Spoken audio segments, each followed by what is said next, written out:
मुत्तहिदा अरब अमारात के खला नवर सुल्तान अल नियादी का पाकिस्तान से मोहब्बत का इजहार। अमाराती खलाबाज सुल्तान ने खला से इस्लामाबाद की एक तारीखी तस्वीर जारी की है। इस्लामाबाद की तारीखी तस्वीर बैनुल अक़वामी खलाई स्टेशन से ली गई है। खला में डॉक्टर अल नियादी ने सोशल पैगाम भी जारी किया। लिखा कि तमाम पाकिस्तानियों बिलखुसूस मुत्तहिदा अरब अमारात में रहने वालों को यौम आज़ादी मुबारक हो।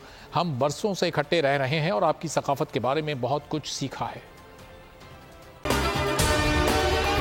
अगर आपको ये वीडियो पसंद आई है तो हमारे चैनल को सब्सक्राइब करें और बेल आइकॉन पर क्लिक करें। तारीख का अमीर,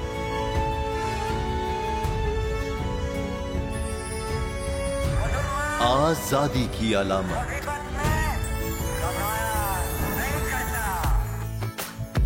हुस्न का आईनादार,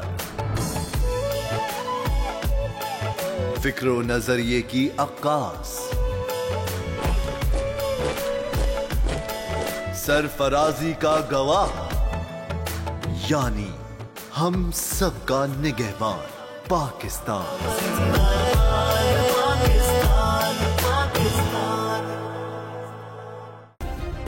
सब्सक्राइब करें और बेल दबाएं ताकि कोई खबर रह न जाए।